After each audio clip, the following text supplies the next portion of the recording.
c'est votre vie. Oui, le rendez-vous de première édition qui parle de votre quotidien.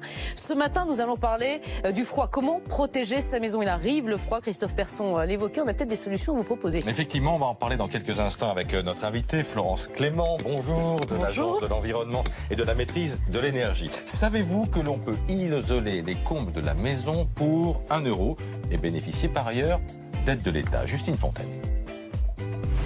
Pour faire des économies d'énergie, Patrick a décidé de refaire l'isolation de ses combles.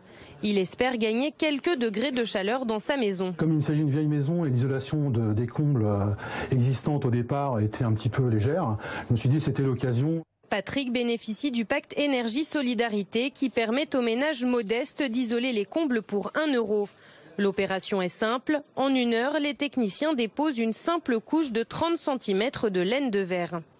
La chaleur monte, donc isoler les combles, c'est le premier point à traiter dans une maison. Une bonne isolation de combles permet d'économiser jusqu'à 25% de l'énergie consommée dans une maison.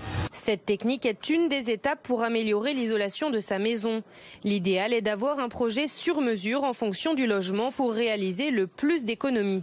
Il est important d'avoir une approche globale du logement sur toutes les dimensions possibles, notamment l'isolation des planchers, l'isolation des murs, l'isolation des fenêtres, le changement de chaudière ou encore une réflexion sur la ventilation.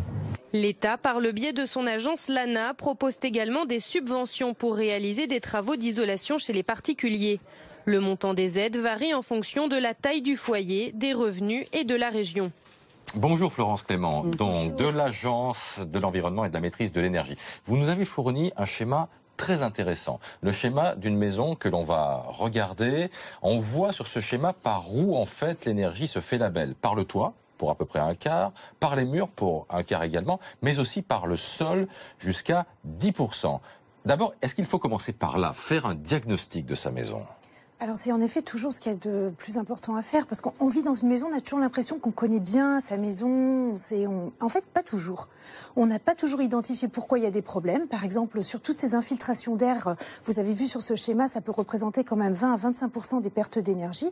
Et on a souvent tendance à minimiser toutes ces infiltrations d'air. Par exemple, on a une cheminée ouverte et on ne sait pas que finalement c'est un gouffre d'air froid. En fait, quand la cheminée ne fonctionne pas, l'air s'infiltre dans la maison, il s'infiltre partout, par les portes, par des petites interstices toutes petites dans la maison. Et ça peut être très important de diagnostiquer avant de démarrer les travaux, ce qui est prioritaire. Voilà. Et les fenêtres, c'est pas toujours ce qu'il y a de prioritaire. Non, mais d'ailleurs, oui, parce que c'est ça, effectivement, le réflexe. Mais, voilà, parce que c'est 10 à 15%. Moi aussi, j'étais assez surprise. On dit qu'il faut changer les huisseries pour gagner des degrés.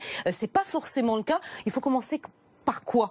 C'est quoi la priorité? Comme on l'a vu sur ce schéma, en fait, la maison perd beaucoup d'énergie par le toit. En fait, la chaleur monte et s'échappe. Mais les murs aussi, parce que toit et murs, c'est pas la même chose. Parce que certaines maisons, en effet, ont des murs pas assez isolés. Surtout les maisons qui ont été construites après la Seconde Guerre mondiale, en fait, n'ont pas été très isolées et n'ont pas été faites de manière très performante. Les maisons des années 60, souvent surélevées, avec un sous-sol en dessous qui fait une grosse arrivée d'air froid. Enfin voilà.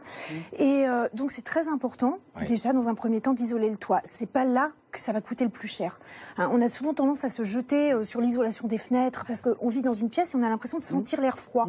Donc on se dit c'est les fenêtres qui sont le poste le plus important à changer et en fait c'est souvent le toit. D'un mot Florence, il y a des aides pour ça? Alors il y a des aides pour tous les travaux d'isolation dans la maison. Vous avez des aides pour le toit, pour les fenêtres, pour les murs, même pour l'installation d'un système de chauffage performant, comme des chaudières à haute performance, l'installation d'un poêle à bois. Enfin, si vous voulez que votre maison devienne confortable et soit beaucoup moins consommatrice d'énergie, en fait, vous êtes assez aidé. Voilà, il est encore temps, même si les températures très basses sont d'ores et déjà de retour sur la France, puisque Christophe Persson nous disait tout à l'heure qu'il ferait des températures dignes d'un mois de décembre à partir de ce week-end.